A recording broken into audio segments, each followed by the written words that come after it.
Welcome everybody to the 2012 Get Organized Challenge webinar series, challenge number 5, A Plethora of Pictures. This is a makeup session. I had some technical difficulties on challenge number 5 day, so that's why this is kind of being thrown on at the end here. So if you are not sure why we're out of order, that would be the reason. If you've never joined us for a live webinar before, you can't actually see me. You can just hear me and see the slides on my computer screen. This session is being recorded and it'll be posted on our website once it's uploaded today. So you'll be able to visit the website and review it if you had questions or want to get caught up on something. If you do have questions, feel free to type them into the question pane as we go through the presentation this morning. If I may answer the question through the presentation, but if not, I do answer all the questions on the question pane at the very end of the webinar. So let's get started with challenge number 5, A Plethora of Pictures. Our goal with this webinar is to develop a strong system for sorting, storing, organizing both digital and printed photographs. As you know, as we've worked through this whole webinar, the whole process that we're working on is developing a better way of thinking about how we store things, a systematic way of storing things versus just containerizing things. And that's no different for things like photographs. So our printed and digital photographs, we also want to be sure that we're on board with tagging them properly so things are easy to find when we need them. What you'll need to complete the challenge this week is just some sort of software for storing and sorting your digital images, photo storage boxes for printed photos, a perpetual calendar, either a physical one or on your computer, and folders, paper, sticky notes, something for labeling and tagging the pictures once they're sorted. So step number 1, not unlike step number 1 in almost every other session, is that you need to gather your photos together. So round them up out of the junk drawer and the desk drawer and the side pocket of your driver's car door and all of those places, and try to get them all together into one place. Now for digital, if you need to gather all of your digital photographs together too, Picasa is a really helpful program for doing that. It will literally, it's free, and when you download it onto your computer, it will go out into your computer and it will round up every image that you've ever downloaded onto the computer and put it in chronological order. So Picasa is a good way to see what's really out there. I use Microsoft Office Picture Manager. It's easy to use, and it's already if you already have the Microsoft Office suite on your computer, which most people do at some level, it's already there, and it's already organizing your pictures most likely by date, because everything that you download in Microsoft Office Picture Manager picks up by date. There are other great photo softwares out there. We'll talk a little bit about the Creative Memories one. Matt has a good one called iPhoto, so we'll just talk a little bit about those as we go through here. So just no matter what your pictures are, if they're piled up or stacked up, whatever they are, you're going to gather all those pictures together. Then your step 2, and now I'm just going to go through the steps first in terms of what they are, and then we'll actually physically see them. So your step 2 is to label each of the photo boxes you've got, to and from dates and sorted. To and from dates need to be sorted, and just so if you have photos that are already basically chronological, they're already sorted. If you know they're all in a box jumbled up, but you know the dates, those need to be sorted. And then if you just have a jumbled box of photos with no dates, they need to be labeled need to sort. So here's what that would look like. You can see the boxes on the top or on the left side are in order chronologically, but they're all from 2002 to 2004, but they need to be sorted by event. Photos on the bottom are all sorted by event, and then the 2 boxes on the right side need to be sorted all together. So much like we did with the other products, we're going to create with the other with your other supplies, we're going to create some sorting guides. And you can do this. This is step 3. You can do this either using boxes or sheets of paper. I've done it both ways. You want to note dates and major events on the sorting guide, ages of the people in the pictures, events, trips, things that are going to really jog your memory to make it easy to put things into order. Sticky notes work great as you do this and can be transferred to the backs of photos once the sorting is done. So I think, did I skip a, no, there we go. Okay, so here's the example of the sorting guides that I use. Now these papers, because of the angle of the camera, look like they're big yellow, like 11 by 14 legal size paper, but they're not. They're just actually 8.5 by 11 paper. I just put the date at the top of each one. Now you want to work with some standard coding that makes things simple. So for me, I use the initials SB to mean spring break. It always means spring break in everything that I've got when it comes to photographs or scrapbooking supplies. So I put spring break and where we went on that particular spring break, and that'll help me as I come across those pictures. I won't have to look at a picture from Moab every time and try to figure out, now what year was that we went there? It's just right there. Oh, this is a picture of Moab, must have been 2009. And then you can see at the bottom, there's some little notations, LT 7 and 8, Max 5 and 6, and the 13 and the 11 over the top. So LT is my older son, London Thomas. He's always abbreviated as LT when it comes to scrapbooking stuff. He left 7th grade and started 8th grade in 2009, and he turned 13 years old. So as I come across things from 7th grade graduation or from London's 13th birthday celebration or those types of things, I don't have to calculate again what year would that have been. There's just cheat notes right there. So it makes it really simple to sort the photos. Doing these sorting templates, these sorting guides, is going to make your overall process way less frustrating. The more you have to use your brain, the more you wear down that rider, right? I hope I talked about the elephants at the beginning of this, the elephant and the rider at the beginning of this session. As a matter of fact, before I reference that, I guess I should ask. So, did I tell you the story about why your brain is like an elephant and the elephant rider? If I did, raise your hand so you know what I'm talking about. I don't see any hands going up, so I must have missed that in this session. All right, so I'll tell you my quick. Oh, there's one, Tracy Smith. There's a couple hands going up, but I'm going to guess maybe not all of you got the story of the elephant and the rider. Well, if you think about your brain has two parts to it. It has a rational side and an emotional side. And if you think about it as an elephant and a rider, right? You see the guys that ride the elephants in India and Africa, and it's this giant elephant, this little tiny guy on top, but that little tiny guy is able to control that great big elephant.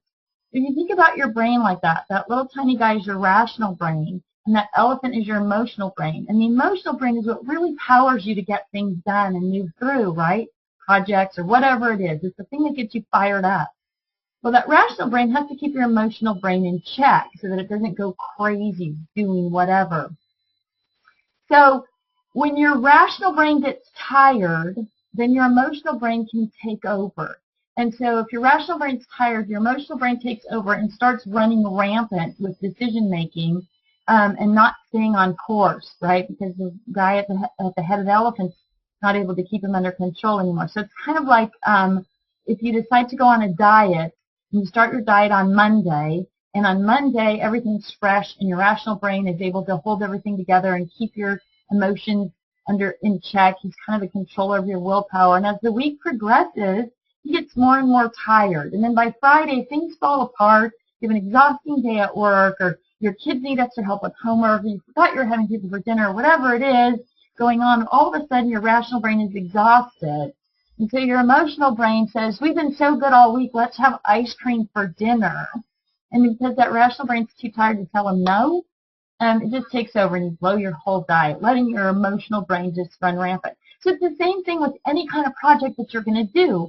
When you tax your rational brain over and over and over again, it gets tired, and then you start making bad decisions. So giving yourself some cheat sheets like this makes it really easy on your rational brain to make quick, correct decisions, and so your emotional brain doesn't take over and you don't get frustrated and overwhelmed. So make your sorting template so that you can follow quickly and easily and get things in the right place the first time. And then you're going to sort onto your sorting guide. And start with a year. Don't worry about groups of pictures from particular events unless they're already together. Just get everything into the right year pile. This is a completely subjective exercise, so you can recruit family members to help, and it will actually be really fun. So here's just a couple of examples. I talked about using boxes or using the sorting guide. So if you're using boxes, you can do the same sort of notes, just using sticky notes. And as you throw the pictures into the box for 2010, You've got those 3 little tags up there for major events that happened in 2010. And then once you have them, and you can see on the bottom piles, those are all sorted by year. And on the 2008 pile on the right side there, you can see that some of the pictures go crisscross. So if you actually come across a group of pictures that are all one event together, then put them crisscross in that pile so they actually stay together. But don't worry at this point about like going through those piles and sorting them into events. You'll get to that if they're not already in events. Here it is in step number 5, sort stacks into events. So sort each year stack by the events, Christmas, Easter, birthday, etc. Create folders for each event you're going to scrap about. Choose the number of layouts and note it on the folder. Select the pictures you'll use for the layouts. What number of pictures per page. Put the photos you will use into the folder. Put the remaining folders in the picture box using sticky notes to tag them. Put the photos in the pink folders into a label box labeled photos to scrap. Include notes about where memorabilia is stored. Okay, I'm going to get a little more into all of these little steps next. So you're going to sort pictures into events. Choose the number of images you want to use in your layouts and put those into a folded paper with information and details.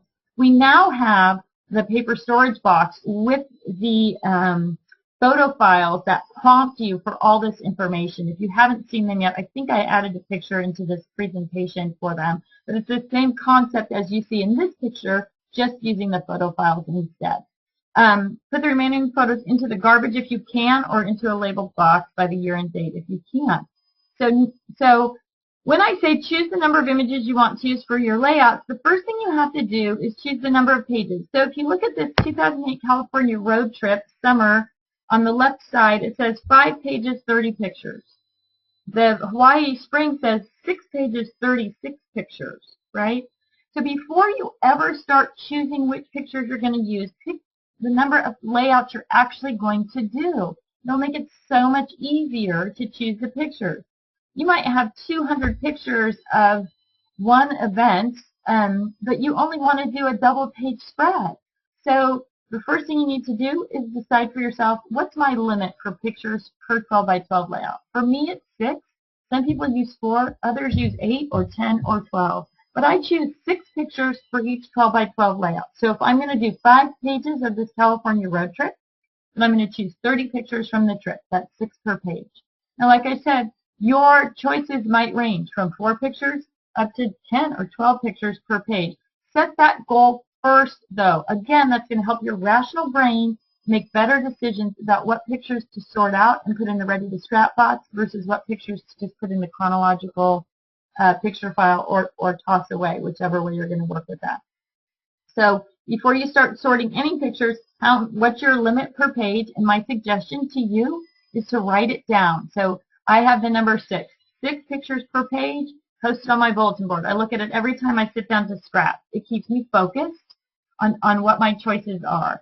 Remember, my mantra for the year, ladies, is goals not put to paper are intentions that are seeds without soil. So if you really want to be successful, you have to set a goal, 6 pictures per page, and then you have to write it down because it'll make it so much easier to stick with. That's my end of my soapbox for today. But you can see now I've got the pictures sorted. I've got some basic journaling notes there, dates, who was in the pictures. So underneath that pile of pictures, there's my journaling notes. And then it says underneath, journaling notes in the computer under March 28, 2008. Memorabilia in the file cabinet under March 08. So when I pull these pictures out to scrapbook, I can go directly to the computer and find my notes from the trip. And I can go directly to the memorabilia file cabinet and pull the memorabilia. So in about 2 minutes, I have everything I need together to scrap this event. And it's only taken me a few seconds in preparation of writing those notes on this piece of paper where I have the pictures folded up into. So you can see that pink paper is just folded in half, pictures go in the middle, and it gets put in the ready to scrap box in chronological order. These are the new photo and memory organizers kit. And this kit includes the box and 10 of the photo files. You can buy additional photo files. They come in packs of 10 for like $4. They're made of a super heavy cardstock, 100-pound cardstock actually. And then they just have the prompts on them. Where are your photos stored? Is there memorabilia? Where is it? What are the journaling notes? The box is a little bit bigger. It's actually 9 by 11, so you can put some memorabilia and stuff right into the box with the pictures, so you can keep those things together as well. But it just serves the same purpose. You've got your photos, you've got some journaling notes, and you know where to go to get the rest of the things. This is just one of those snap together plastic boxes, so when you're setting it up to do a project, you just snap it together and use it, and then if you're not going to sort into it whatever particular project, you can just fold it down and tuck it away until you're ready to use it again. So here's kind of what it looks like. One of my boxes actually, where you can see just the different labels. Then you can also see that I burned up some of those old stickers and a brad and some other things when I labeled those folders. So again, it's just another eye-catching thing. It makes it quicker and easier to find things. And it allowed me to burn up some of the supplies that I wasn't actually using. And you know, if you don't want to purge, you want to use, there's a place that you can use up some of your stuff. So the file folders make it really easy to grab the sorted photos you want to work with and take them to a crop or class or a friend's house. So this is our new little tool tote, and we've left one large pocket on that tool tote. So if you are going to take a file folder, you've got plenty of room in that tote to take it with you. Now let's talk a little bit about digital photo storage. And it's the same concept, just on your computer instead of on a desktop. So one of the most important things about digital photos is downloading the pictures into the right folder the first time. So if you go into My Photo file, then you're going to find year files, and within each year you're going to find events. Now coding things consistently is really important when it comes to finding photos later. So choose your abbreviations. You can see I've used Xmas. It's always the same. Every year. So if I want to find Christmas pictures, I can type in Xmas and nothing else, and I'll get Christmas pictures from every year. I can type in the year and the abbreviation Xmas, and I'll get just the Christmas pictures from that year. So tagging becomes really important when it's time to find particular pictures. So choose the number of layouts you'll do for each event prior to looking at the pictures. Same thing as you did for your physical pictures. Choose the photos you're going to use for the layouts and move all of the other photos into a Just OK folder or delete them. So if you can delete them, that's great. I know some of us have terabyte drives and we think we're never going to fill that up, so I might as well keep all the pictures. But remember, when you keep pictures that you're not going to use, they just become one more thing that you have to look at and sort through. So even though they're not taking up space, they can suck your time and your energy and your creativity. So whatever you can get rid of, I would strongly recommend deleting. So if you have Disney pictures, you're going to have the Disney folder. So let's say Disney 2010, and you're going to do 10 layouts, and you allow yourself 6 pictures per layout. You're going to choose the best 60 pictures from Disney and put them in that file, and all the rest of them are either going to get deleted, or you can open another file in that same folder that's Disney Just OK Pictures and dump all the Just OK Pictures into that. So that way when you go to print the Disney pictures, you're going to open the Disney Choice pictures and print those instead of having to re-go through all the Disney pictures, because I know you took more than 60 pictures at this moment. Tag just a few of the images in your folder. Just be sure you've got at least one tag with each person's name, place, event, etc.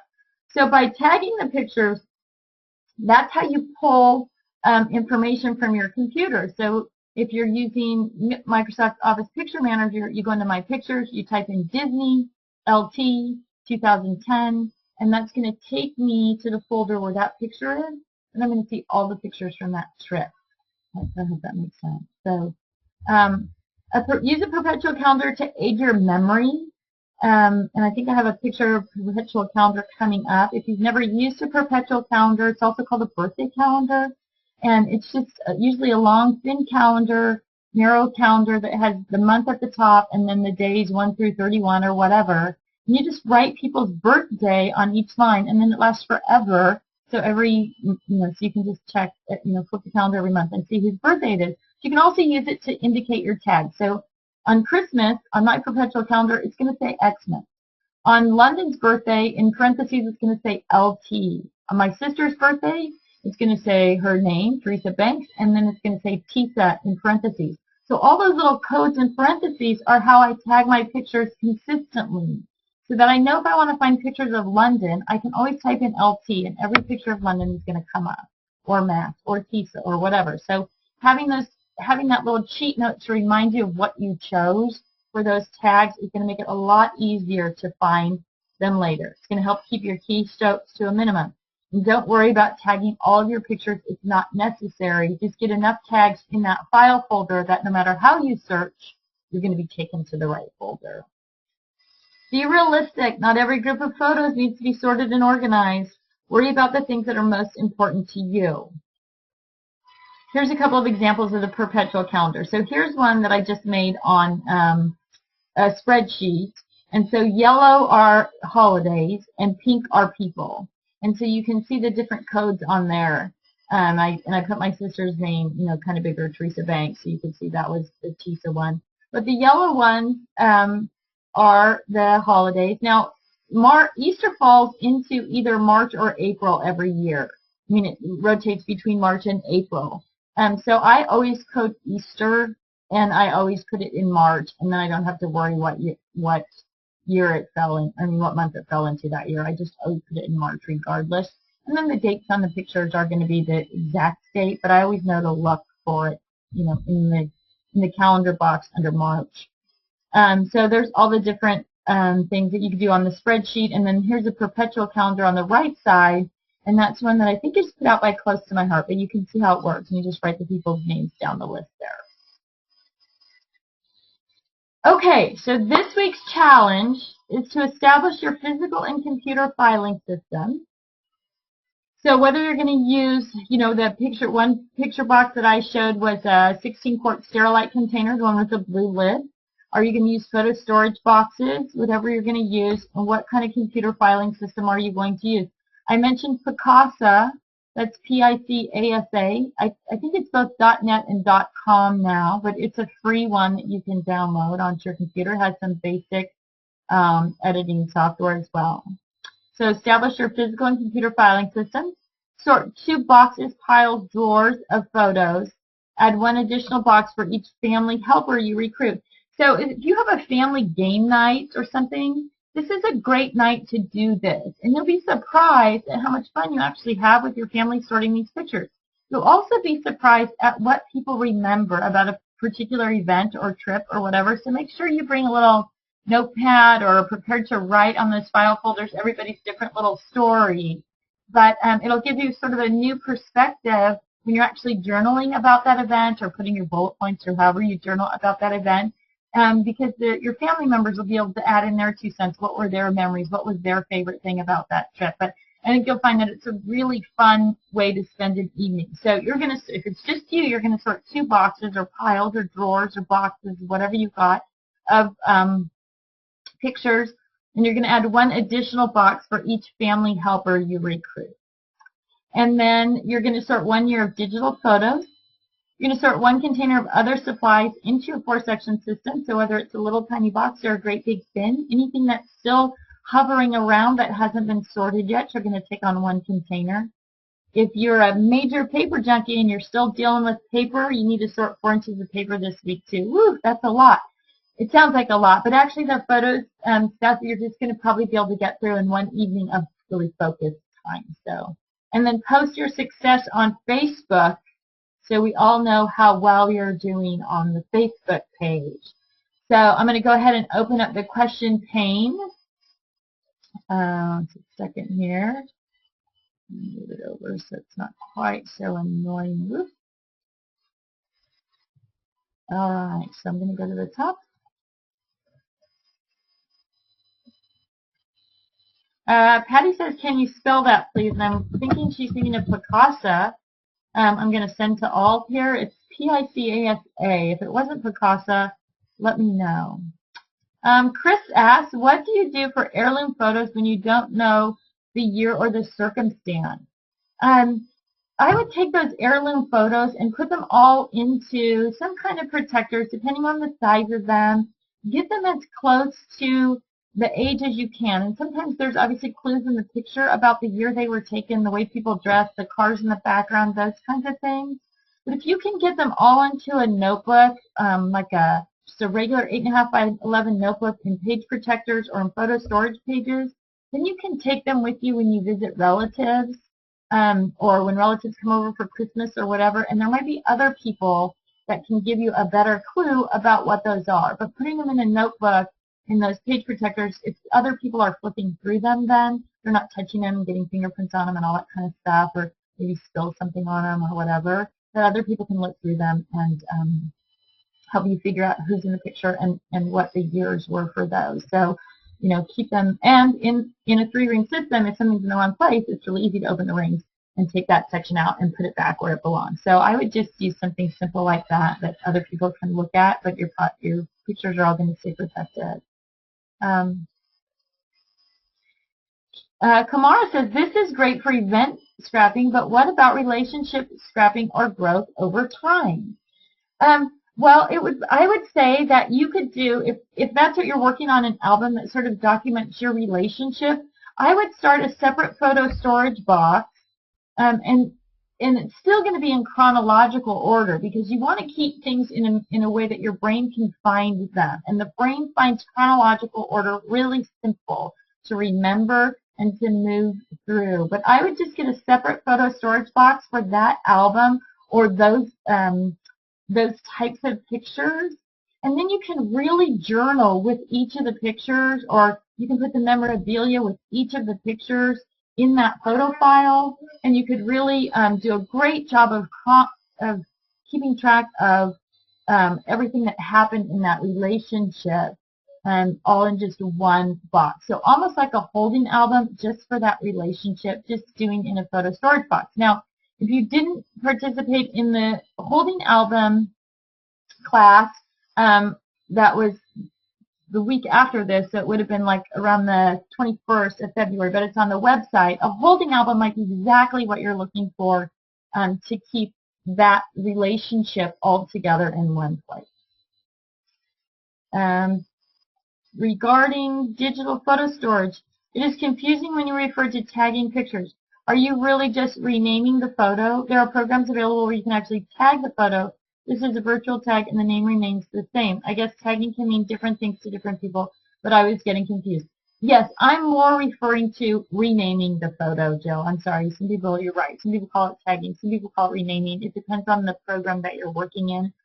But I'm talking about renaming the photo, not actually going in, and I know some programs you tag the actual person, the face in the picture or whatever, and then when you hover over it, the name pops up or whatever. So I'm actually talking about renaming. Thank you for clarifying that. Merle says, if you happen to use an embroidery or computer sewing software, you may want to choose a different photo program than Picasa. Picasa causes issues with my embroidery software when I try to pull up the embroidery images on my computer. Picasa grabs them. That is the thing about Picasa. It will grab every image, every type of image file that's out there. So if you downloaded, for some reason, a logo from McDonald's, it's going to pop up as an image file. Or if somebody sent you an email and it had their business logo in the email, Picasa is going to go and grab that image as well. So anything that's an image file, Picasa is going to grab it and put it in a chronological file within Picasa. So just so you know, it's a powerful program for grabbing images, but it grabs every image that you've got. Debbie says, I have my pictures and photo albums by date. Do you recommend I do anything else with them? No, I think that's perfect. Well, yes, I would recommend a couple of things. I would recommend that you, or I guess one thing, that you just go in and tuck in behind those pictures or somehow with those pictures a note to yourself about where the memorabilia is and some journaling notes so that when you're actually ready to scrapbook those pictures, you have the journaling notes or access to them and the memorabilia quickly and easily as well. You'd hate to do a beautiful layout of some big event and then later find that you had the memorabilia buried in a junk drawer or file cabinet or something and you didn't actually get to use it. So just tie the pictures together wherever you have them stored with the memorabilia label and journaling label. Someone asked about the giveaway for this week's challenge, and I actually did the giveaway when I did this on the Thursday after. So I think the prize winner was someone named Don't Even Know Her, won that week's prize actually in the week that we were supposed to do this. Sorry about the confusion there. Sue says, I have the same problem with heritage photos, but I also scan them in order to preserve them. And I think that's an excellent idea, especially if you're going to be carrying them around. But that, I guess that brings up a great point. It's that if you do scan your heritage photos, then you can email them out or put up a family web page, which is probably the best idea, is scan those heritage photos, put up a family web page, and then you can send out a link to the web page to friends and family and extended family or old neighbors or whatever, and they can go and look at the web page, and then they can email you back saying, okay, on picture number 27, that's so-and-so and so-and-so and so-and-so.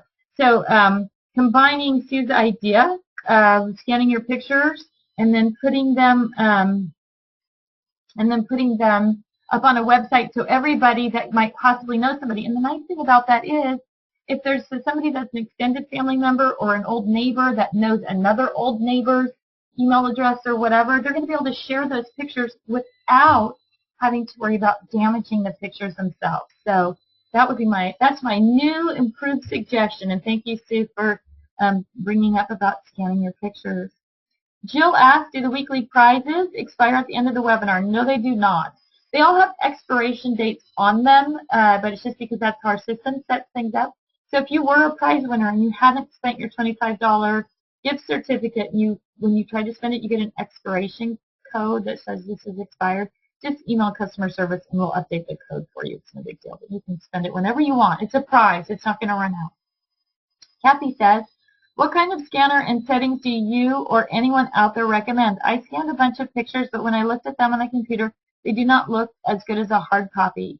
I think what you really need to choose, Kathy, to get the best pictures is to scan at a really high resolution so that you get, I think most scanners offer a document setting, a photo setting, and some of the better scanners let you actually choose how much DPI you want to use, you want to scan it in. And I think that the default setting is usually document, which is about the worst one.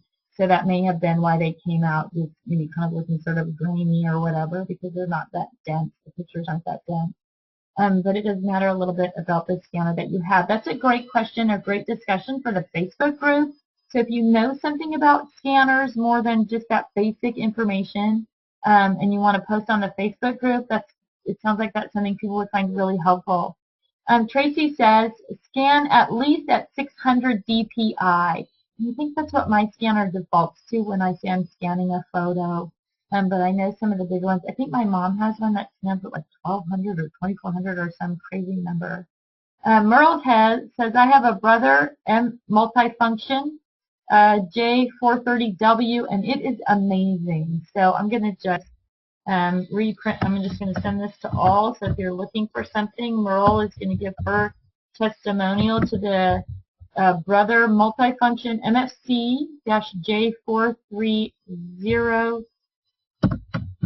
I'm going to send to, and this is a Brother.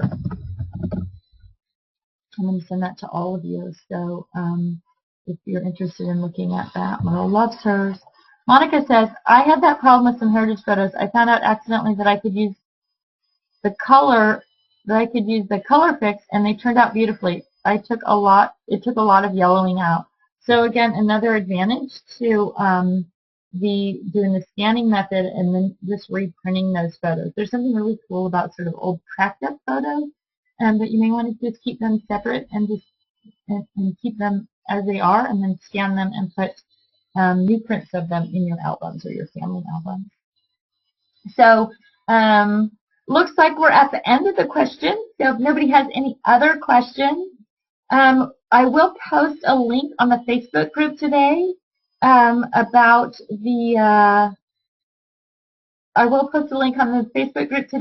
the spring cleaning, which is a scrapbooking. It's called the Spring Cleaning Get Organized Challenge, but it is this scrapbooking challenge, a little bit revised. They're always a little bit different each time, but you're welcome to rejoin if you need to get through the lessons again. that's perfect. And so watch for that on the Facebook group and on the email that goes out this afternoon also. I do have a couple pop-ups here. Glenda says she scans at 300 DPI and she scanned over 500 photos and they come out great. However, if you intend to make photos larger than 4x6, then use the 600 DPI. Epson is considered by photographers to be a great scanner. So again, that's an important point. The bigger you want to blow up your pictures, the more DPI you need. So 300 DPI is great for up to 4x6, but over 4x6 you need to scan at 600 or better. Merle says, off topic, does anyone have a source for odd size picture printing, like 2x3 or something like that? So I don't see any answers popping up for you here, Merle, but another great topic for the Facebook group. So here's a message popped up from Kathy. Thanks so much for these sessions. Great information, and thanks for the feedback about scanning. Glenda says, photo elements, you can choose your size. That must be for Merle. So if you use Photoshop elements, you can choose your size. So good to see or talk to all of you ladies. Hades says, try MPix, and I'm going to send it to all of you because it's just the M and then PIX is what she says. So I'm assuming that's for the variety of sizes of pages too. So Tracy says, thanks again for the great class. And Merle, thanks, a little thank you note from Merle too for those posts about pictures. Jill Cooper, one more question. I have searched for the small photos, Merle. Canon makes a small printer for 4x6, and you can do a layout where you get 2 pics on a 4x6 with the Canon small printer. Dorothy asks, when are the 50 packs of pages going to be back in stock? They're going to come with our next order. I'm hoping to sew up that order, including the new pages, by the end of this week. That gives us about, in the best case, a 60-day turnaround, Dorothy. But we're also going to offer 50-page packs of some of the other pages as well, and probably a 100-page pack that has like the top 4 page designs in it. So look for some other kind of exciting stuff coming with this new page order, everybody. Leslie says, when making a backup of your pictures, most professionals will tell you that the CD, ROM, DVD are for a suggested lifetime of 5 years. I have started to use the 8 or 16 USB cruise drives. I made one for each year, and then I put a tag through the key ring and string them together. This way I won't chance on losing them. If you're a chronological scrapbooker, it makes it easy to a specific year as well. Remember, hard drives crash. Make backups, even online services like Costco. It's free. Good point, Leslie. Merle has a little poster. Anybody that's coming to the Columbus, Ohio Scrapbook Show, or if you have friends in Columbus, Ohio who are coming to the Scrapbook Show, please tell them to come by and say hi. With that said, we're looking for somebody in our booth to help demonstrate some of the cool tools. So if you are coming to the Columbus Show and you're interested in working one day or both days in our booth, please contact customer service at thescraprack.com. Again, if you have friends in Columbus who are going to the show, you might want to work one or both days and earn some money to spend on their favorite hobby. Have them email us as well. Lori asks, is there going to be a 3-pocket page? And the answer is absolutely yes, there is going to be a 3-pocket page, Lori. So the triple play is what it's called, and it is between the double X and what used to be the Fabulous 4. So you're going to get 3 pockets that are 4 inches deep and 12.5 inches long. All right, with that, I'm going to sign off as there's no little yays popping up here. Hooray! As that's the end of the question. So all of you have a great week. For those of you who will be joining us again for Spring Cleaning Challenge, I will see you. That's a Monday night event, Monday at 6. It starts next Monday night. So come and see us then. Lots of thank yous. And to all of you, you're very welcome. This is sort of the favorite part of my job. So I'm happy that you all have enough interest to allow me to do the thing that I like best. So have a great week, and I will look for you to pop up in the spring cleaning session next week. And please come and visit us if we're at a show near you. We'd love to be able to put a face with a name. I'll talk to you soon.